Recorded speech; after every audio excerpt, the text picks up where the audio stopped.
افغانستان میں طالبان کو اقتدار حاصل کیے 100 دن پورے ہو چکے ہیں۔ ہفتے کے روز طالبان حکومت کے عبوری وزیر اعظم ملا حسن اخند نے قوم سے پہلی بار خطاب کیا، مگر صرف آڈیو خطاب، اور پیغام یہ دیا کہ قوم صبر سے کام لے، مشکلات کے لیے طالبان کو ذمہ دار نہ ٹھہرایا جائے، اور یہ واضح کیا کہ طالبان نے معاش کی بہتری کے وعدے کیے ہی نہیں تھے۔ طالبان کے اقتدار حاصل کرنے کے 3 ماہ بعد اگر صورتحال دیکھیں ہم تو آج کابل میں وہ افراتفری تو نہیں جو امریکی انخلاء اور طالبان کی آمد کے وقت دیکھی گئی تھی، لیکن حالات پرسکون یا اطمینان بخش بھی کسی صورت نہیں۔ ملک شدید معاشی بحران کی لپیٹ میں ہے۔ ورلڈ فوڈ پروگرام کے مطابق آبادی کا نصف سے زیادہ حصہ بھوک کا شکار ہے۔ لوگ ایک وقت کی روٹی کے لیے گھروں کا سامان بیچ رہے ہیں، اور کم عمر بچیوں کی شادی کر دینے کا رجحان بڑھنے کی اطلاعات ہے۔ بینکوں میں پیسے کی سخت کمی ہے، ڈالر کے مقابلے میں افغانی کی قدر کم ترین سطح پہ کھڑی ہے، اور اقوام متحدہ کے ترقیاتی فنڈ نے خبردار کیا ہے کہ کرنسی کا ایک بڑا بحران پیدا ہو سکتا ہے۔ امریکی حکام کے مطابق واشنگٹن نے اس سال 40 کروڑ 74 لاکھ ڈالر کی امداد دی ہے افغانستان کو، لیکن طالبان حکومت کو نہیں، امدادی تنظیموں کو۔ طالبان قیادت سے لے کے عام افغان شہری تک امریکہ سے اپیل کر رہے ہیں کہ وہ افغانستان کے منجمد اثاثے جاری کرے، جبکہ وائس آف امریکہ سے بات کرتے ہوئے افغانستان کے لیے امریکہ کے نمائندہ خصوصی تھامس ویسٹ نے حال ہی میں کہا کہ افغانستان کے مسائل نئے نہیں اور یہ رقم جاری کرنا آسان نہیں۔ غربت بلند ترین سطح پر ہے، لوگ مر جائیں گے۔ ہم امریکہ سے التجا کرتے ہیں کہ وہ افغانستان کی رقم جاری کرے، ایسا نہ ہوا تو یقیناً لوگ مر جائیں گے۔ ماضی میں ہم نے اور ہمارے پارٹنرز نے طالبان سے رابطوں میں یہ واضح کیا تھا کہ اگر انہوں نے اقتدار کے لیے عسکری راستہ منتخب کیا تو یہ امداد اور اعانت ختم ہو جائے گی، اور یہی ہوا۔ یہ رقم مخصوص بینکوں سے دوسری جگہوں پر کیوں منتقل نہیں ہو رہی؟ اس کے پیچھے بہت سی قانونی پیچیدگیاں اور عدالتی وجوہات ہیں۔ ان 100 دنوں میں افغان معاشرہ بھی بدل گیا ہے۔ یونیورسٹیوں میں مرد اور خواتین طالب علموں کے درمیان کلاس روم میں پردے لگا دیے گئے، برقعوں کی فروخت بڑھ گئی اور شوخ کپڑوں کی مانگ کم ہو گئی۔ لڑکیوں کی فٹ بال ٹیموں نے ملک چھوڑ دیا، پوسٹر سے خواتین کی تصاویر بھی مٹا دی گئیں، فلموں اور ڈراموں میں خواتین اداکاروں پہ بھی پابندی لگ گئی، اور خواتین کے امور کی وزارت بھی بند کر دی گئی۔ ساتھ ہی مختلف شعبوں میں بہت سی خواتین کو ملازمت پہ جانے سے روک دیا گیا۔ مجھے اپنے کام سے بہت محبت تھی، اگرچہ میرا خاندان اس کے خلاف تھا اور مجھے صحافت کی تعلیم حاصل کرنے سے روکتا تھا۔ ابو کہتے تھے کہ ایک دن طالبان آئیں گے اور تمہیں کام کرنے سے روک دیں گے، تو کام چھوڑ دو، تم ہماری جان خطرے میں ڈال رہی ہو۔ جب تک طالبان ہوں گے ہم اپنے مستقبل کے بارے میں پر امید نہیں ہو سکتی۔ جب خواتین کی وزارت بند ہوئی اور ہم نے احتجاج کیا تو انہوں نے کہا کہ آپ کون ہیں؟ آپ کا کام کھانا پکانا، شادی کرنا اور گھر پر رہنا ہے، آپ کو کام کرنے کی کوئی ضرورت نہیں ہے۔ مگر اس مرتبہ طالبان ماضی کے مقابلے میں زیادہ لچک دکھانے کی کوشش بھی کرتے دکھائی دے رہے ہیں۔ بعض صوبوں میں اب لڑکیوں کے اسکول کھول دیے گئے ہیں۔ طالبان نے کہا ہے کہ انہیں کرکٹ کھیلنے کی اجازت بھی ہوگی۔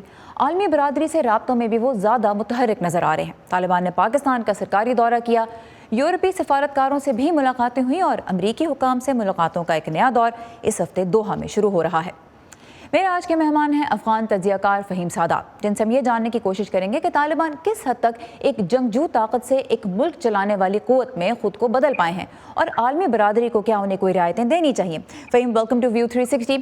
طالبان کا دعویٰ ہے کہ انہوں نے ملک میں سیکیورٹی کی صورتحال بہتر کی ہے، لیکن ساتھ میں وہ یہ بھی کہہ رہے ہیں کہ جو اکنامک مسائل ہیں ہم اس کے لیے ذمہ دار نہیں ہیں، اور ابھی تک ہم دیکھ رہے ہیں کہ عبوری انٹرم حکومت چل رہی ہے اور لیڈرز ٹی وی پہ نظر نہیں آ رہے۔ تو کیا طالبان ان 3 مہینوں میں ایک گورننگ فورس بن پائے ہیں آپ کی نظر میں؟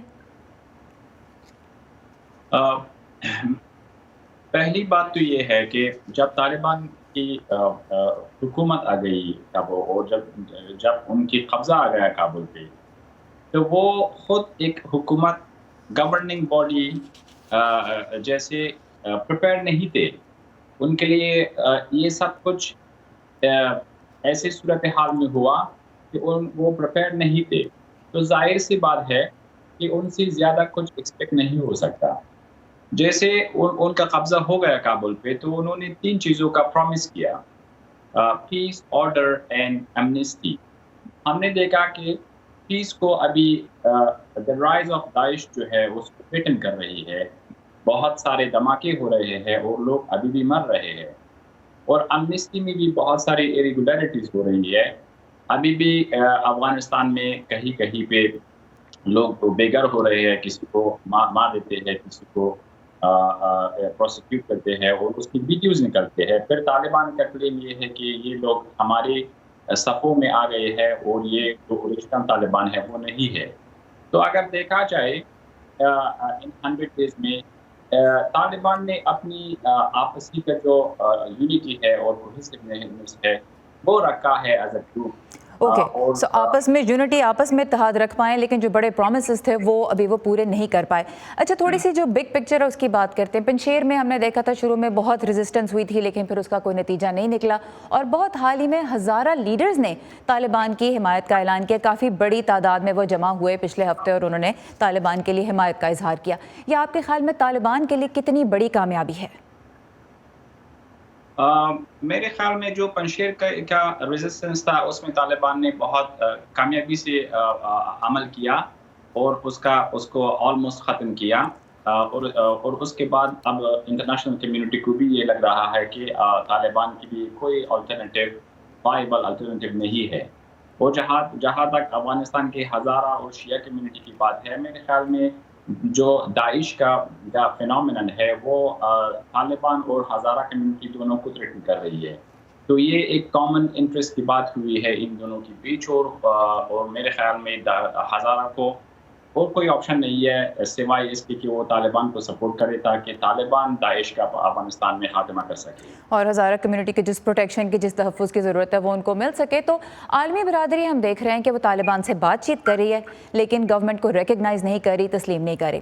10 ایشیائی ملکوں نے اتوار کو ترکمانستان میں کانفرنس کی. اس میں کہا کہ افغانستان کو امداد دینی چاہیے. دہشت گردی پھیلنے کا خطرہ جو ہے اس کی وجہ سے بھی یہ ملک افغانستان کو سٹیبل، مستحکم دیکھنا چاہتے ہیں. ڈرگ ٹریڈ سے یہ پریشان ہے.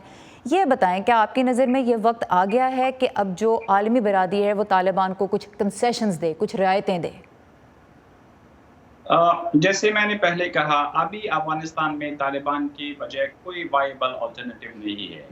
تو انٹرنیشنل کمیونٹی کو جو بھی کرنا ہے طالبان کے ساتھ ہی کرنا ہوگا، اور اس حقیقت کو اب ماننا پڑے گا کہ طالبان جو ہے وہ افغانستان میں ابھی گورننگ باڈی ہے اور they are the new rulers, اور وہ افغانستان میں حکومت کر رہے ہیں. پر میرے خیال میں ان کو تھوڑا کچھ کنڈیشنز پہ بات کرنی چاہیے، جیسے انکلوسیوٹی ہے، ہیومن رائٹس ہے، وومنز رائٹس ہے، ایجوکیشن کا جو معاملہ ہے.